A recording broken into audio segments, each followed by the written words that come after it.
Vamos continuar então? Agora eu vou falar então um pouquinho para vocês das usinas hidrelétricas. Então vocês vão pegar a apostila de vocês, vão abrir lá na página 151 para poder acompanhar a prova, tá bom? Então nessa página a gente vai ver que a usina hidrelétrica, ela transforma a energia da força da água em energia elétrica para que nessa energia elétrica que nós recebemos em nossa casa, tá? E para que possa usar a força da água, chamada de força hidráulica, e transformá-la em energia elétrica, é necessária a construção de usinas hidrelétricas em rios com elevação de volume de água e desníveis em seu curso, tá? Para que formem quedas d'água gerando uma correnteza, e com isso vai ter um fluxo forte e contínuo. Então, por isso que quando a gente passa por uma hidrelétrica, vocês vão que tem um reservatório que fica uma parte bem alta e uma parte baixa. Esse desnível provoca uma forte correnteza, um fluxo contínuo de água que vai fazer com que aconteça a possibilidade de produzir energia elétrica, tá? As quedas d'água e a correnteza permitem que a água passe pelas tubulações da usina com força e velocidade para movimentar as turbinas. Essas turbinas são conectadas a geradores e aos transformadores, nos quais ocorre a transformação de energia da força da água em energia elétrica. A energia produzida é levada para as cidades e é distribuída para as casas por cabos de força ou de fiação elétrica. Aí, vocês podem observar que na apostila de vocês tem uma imagem bem legal que mostra uma usina hidrelétrica. Então, olha lá, vocês têm a represa. Aqui em cima vocês têm o reservatório. Aí tem uma queda d'água e vocês veem que tem um rio, não é? Quando essa água passa pela queda d'água da represa aqui, ó, ela faz girar a turbina. A turbina produz um fluxo de energia que vai fazer com que o gerador produza energia elétrica, que vai passar por uma subestação onde tem um transformador, que vai converter essa energia nos quilowatts necessários para chegar às nossas casas, tá bom?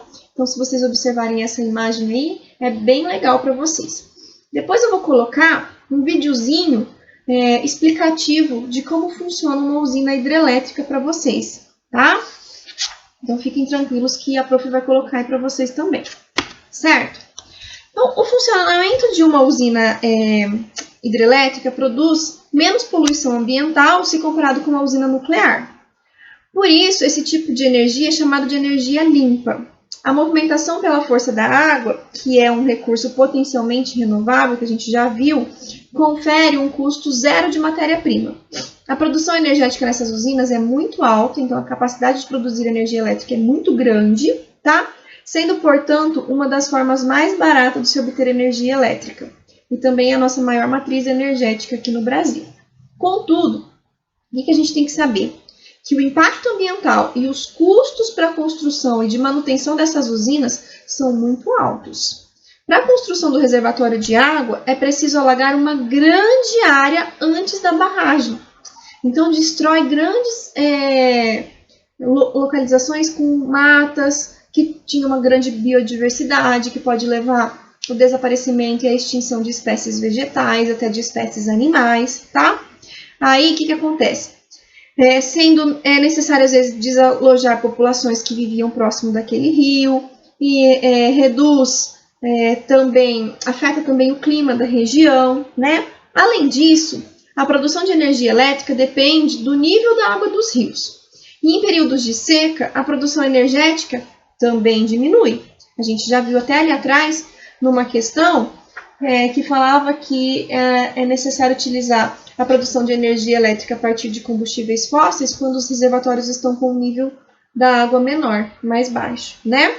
Bom, aí na página 153, olhem lá para a prof.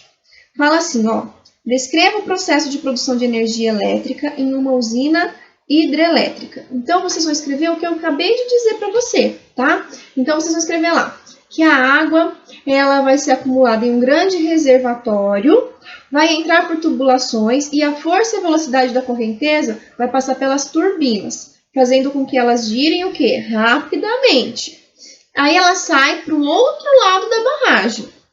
As turbinas estão conectadas a geradores e a transformadores, nos quais ocorre o quê? A transformação da energia do movimento da água em energia elétrica, que por sua vez é levada até as cidades e depois é distribuída para as nossas casas. Então, é isso que eu quero que vocês coloquem aí nessa questão 1, nesse descreva, tá bom? O exercício 2 é um marque X. Eu quero que vocês fiquem bastante atentos na hora de ler esse, eu vou ler o enunciado junto com vocês já. Ele fala assim: as águas de março definirão se faltará luz este ano.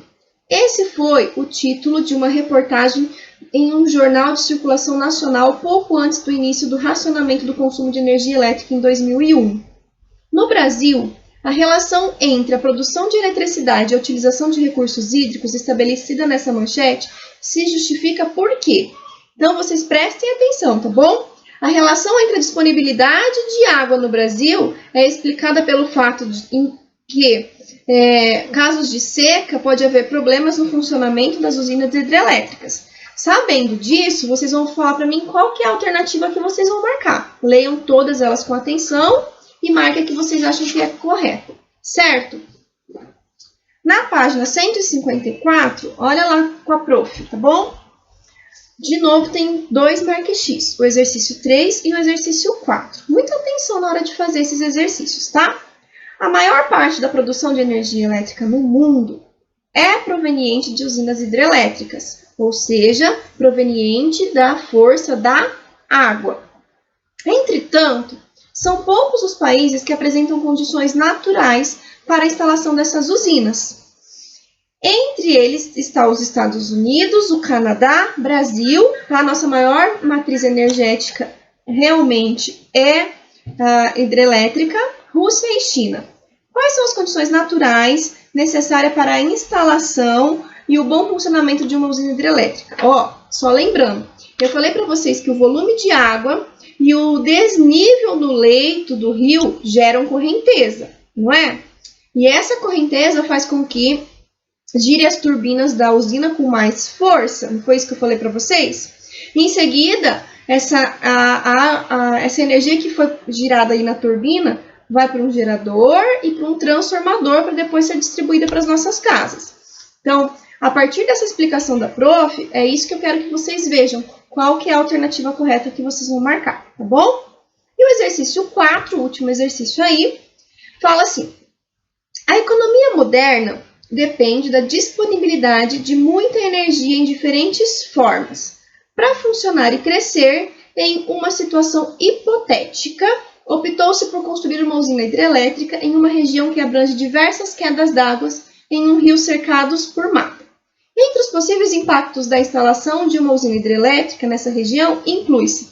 Lembra que eu falei para vocês que quando vai fazer a construção de uma usina hidrelétrica, tem a destruição de vários habitats de animais silvestres, causa também a redução ou perda da biodiversidade, pode desalojar pessoas, não é? Então, a partir dessa explicação, eu quero que vocês leiam as alternativas e vejam qual que é a mais correta. Tranquilo? Então, isso são as hidrelétricas. Mas, a gente sabe que também tem outros tipos para a produção de energia elétrica. Entre elas, nós temos a energia eólica, que é aquela energia que vem da força dos ventos, tá? Então, desde a antiguidade, é utilizado os moinhos de vento na transformação de energia mecânica para movimentar rodas, para moer grãos e para impulsionar veleiros, entre outros usos, né? Então, a gente sabe que antes os moinhos, eles utilizavam essa força do vento já, tá bom? Com a crise do petróleo, no início da década de 1970, os países europeus começaram a investir em outras formas de energia. Foi quando a tecnologia da usina eólica se desenvolveu. Uma usina eólica, ela transforma a energia da força do vento em energia elétrica. Então a gente viu a hidrelétrica que transformava a força da água em energia elétrica. A eólica transforma a força dos ventos em energia elétrica, tá? Na verdade, o princípio de funcionamento da energia eólica é bastante parecido com as das termoelétricas ou das hidrelétricas, tá? Que transformam a energia primária em energia elétrica. Nesse caso, a energia primária é captada por hélices, grandes pás, tá? Que apresentam o mesmo formato aerodinâmico de asas de aviões, tá? Aumentando sua eficiência na captação dos ventos. A velocidade de rotação dessas hélices transmite energia eólica para o gerador, para o transformador, que por sua vez produz eletricidade e é distribuída, então, de novo, por fiações elétricas até as nossas casas. Então, o princípio de transformação é mais ou menos o mesmo. Olha lá para a prof, pega a apostilinha de vocês e olha lá na página 156. Olha lá. Aí na página 156, vocês têm a produção de energia eólica lá. Vocês têm as pás giratórias, né? Que vai girar com a força do vento. Essa energia captada pela força dos ventos é mandada para um gerador, que produz agora energia elétrica, que manda para um transformador e depois vai ser distribuída pela rede elétrica, tá? Assim como uma usina hidrelétrica, a eficácia na produção de energia eólica depende dos aspectos ambientais. Então, como o relevo do terreno, como a velocidade dos ventos, tá? Então, local que tem vento bem fraquinho e ocorrência frequente de chuva, a produção de energia eólica é inviável, tá? Então, tem que ser uma região que chova pouco e que vente muito, certo? Bom, vamos continuar então falando um pouquinho dessa usina eólica, tá? O funcionamento dessa usina eólica não gera poluição ambiental alguma. Por isso, ela é considerada também outra forma de energia limpa. Só fazendo uma ressalva, toda vez que eu falo em energia limpa, é porque não polui, não agride e não destrói o meio ambiente. Combinado? Então, por ser movimentada pelo vento, que é um recurso renovável, a gente sabe que o vento a natureza repõe a todo tempo, então confere também um custo zero de matéria-prima. A gente não paga pelo vento. E a construção e a manutenção das turbinas eólicas também tem um baixo custo, não é muito caro para manter uma usina eólica não, tá? Isso se a gente comparar com uma usina hidrelétrica, que eu falei para vocês que é bem caro para manter uma usina hidrelétrica funcionando, né? Contudo, a produção de energia elétrica depende da intensidade dos ventos. Em períodos de pouco ou nenhum vento, a produção é mais baixa ou quase zero, tá? Seu funcionamento gera poluição sonora. Por quê? Quando as pás giram, que elas giram com muita velocidade, muita intensidade, é uma pá gigante, ela vai fazer um ruído bastante irritante, como se fosse a hélice de um avião ou a hélice de um helicóptero, tá bom? Além disso, há quem considere que os parques eólicos apresentam uma poluição visual, embora esta seja uma consideração pessoal, porque vai atrapalhar a natureza, vai colocar uma hélice bem grandona lá girando o dia inteiro, né? O seu funcionamento interfere nas transmissões do rádio e da TV e nas rotas migratórias de algumas aves. Então, algumas aves elas trombam nessas hélices, nessas pás, e pode até causar danos aos equipamentos e a própria morte dessas aves, tá? Aí, vocês vão abrir para mim lá na página 158. E lá na página 158 tem os exercícios. O primeiro exercício fala assim, ó. Preencha as lacunas da frase com as palavras do quadro a seguir. Sonora, renovável, baixo e inesgotável. Aí tem um texto para vocês fazerem o complete desse texto com essas 4 palavrinhas, tá bom?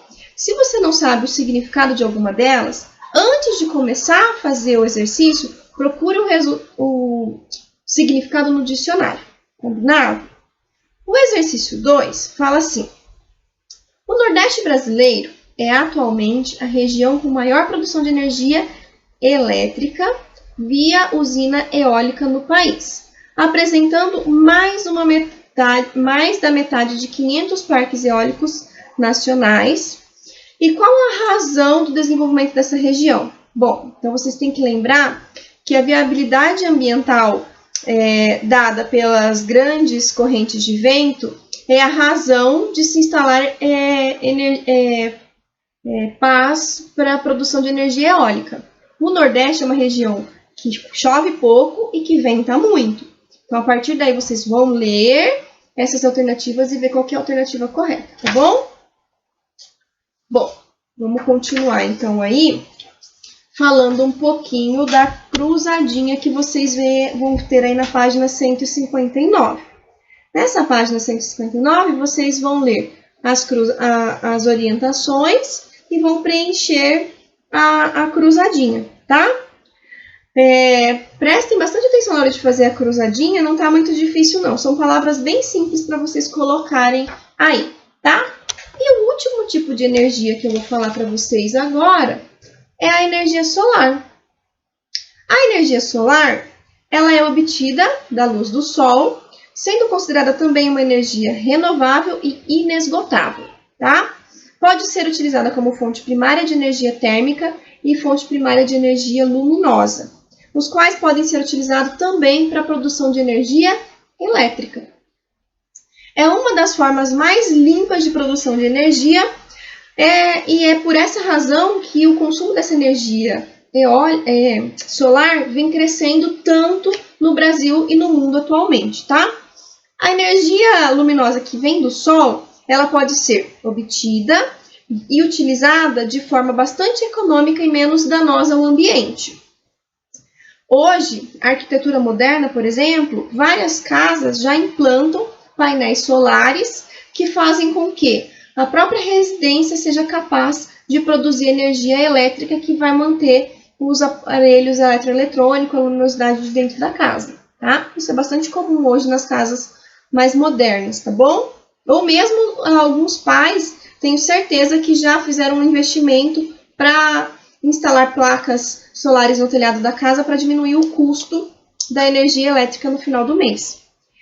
A energia solar também pode ser utilizada como fonte de aquecimento. Nesse caso, a produção de energia térmica ocorre por meio de coletores solares, utilizados em construções residenciais e comerciais, no aquecimento da água para quê? Para a hora de tomar banho, a água está quentinha. E não precisa da energia elétrica para aquecer a água. Utiliza o sol para aquecer essa água, tá? Nesses coletores, o que existe? Existem placas responsáveis pela absorção da radiação solar, que aquece uma tubulação de cobre. O cobre é um metal, tá? E a água fica circulando dentro dessa tubulação e um reservatório térmico. Aí, quando essa caixa, quando a gente vai tomar banho, esse reservatório térmico está sempre cheio e a água sai bem quentinha, tá? Então, é bastante comum em hotéis ter esse tipo de reservatório aí que a gente chama de serpentina, tá bom? Bom, como eu disse, a energia solar, ela é renovável, tá? E como é renovável, é uma matéria-prima também que não tem custo nenhum. Por quê? A luz solar, ela é gratuita, custo zero. O calor pode ser armazenado por certo tempo, o que garante a produção de eletricidade por algumas horas depois que o sol se põe. Os sistemas de células, que são as placas solares, elas podem ser instalados em espaços bem pequenos, não vai atrapalhar a construção de nenhum estabelecimento, tá? E o seu funcionamento não emite poluição nenhuma, então é uma energia totalmente limpa. Contudo, a gente tem um probleminha. O custo é alto para a instalação, tá? E a produção de eletricidade depende da variação climática. Em locais com pouca incidência de radiação solar, a produção é mais baixa. Embora não seja impossível, pode se instalar essas placas também. Além disso, a produção de energia elétrica a partir da energia solar é baixa comparada com as fontes de energia primária. Então, quando faz um investimento, na hora de investir, gasta bastante dinheiro. Mas depois a rentabilidade, o retorno financeiro é bastante viável. Por isso a opção de utilizar hoje esse tipo de energia. E para finalizar, vocês vão fazer para mim os exercícios da página 162, que aí é um marque X, que vai falar o seguinte. A conversão da energia solar em elétrica pode se dar de forma direta ou indireta, cujas tecnologias são, respectivamente, Vocês vão ler para mim as alternativas aí e vão marcar a alternativa que vocês acham mais correta. Mas só lembrando que a gente tem que ter células fotovoltaicas que converte a luz em eletricidade, tá? E o aquecimento pode gerar vapor para movimentar turbinas, como nas termoelétricas também. Então, vocês vão ver aí qual que é a alternativa que vocês acham que vai ser mais corretinha aí para vocês assinalarem. Bom, o exercício 2 é um VOF, então vocês vão ler as afirmativas. Aquela que você achar correta, você vai colocar um Vzinho, e aquela que você achar que está incorreta, você vai colocar um F, tá? E o exercício 3 fala assim: o Brasil possui condições naturais favoráveis ao uso da energia solar, porém, esse uso ainda é restrito. O que justifica isso, tá? Lembra que eu falei que para instalar a energia eólica custa bastante dinheiro? É um investimento alto? Então, a partir dessa explicação, leia as alternativas e vê o que você acha que é o mais correto, tá bom? E, por último, vocês vão fazer uma pesquisa no caderninho de ciências, vocês vão pesquisar em revistas ou jornais uma matéria sobre o uso da energia solar no Brasil, tá? Aí vocês vão colar lá no caderno de vocês, vão fazer as fotos e enviar para a prof, tá bom? Ontem vocês fizeram a minha prova de ciências, tá? A prof vai pegar lá na escola, vai corrigir e já eu vou fechando as notas. Já fechei as notinhas de vocês de ciências sociais, tá bom? Logo, logo vocês receberão as notas, a coordenadora vai comunicar para vocês quando vai ser liberado os boletins, tá bom? Um beijo, até mais!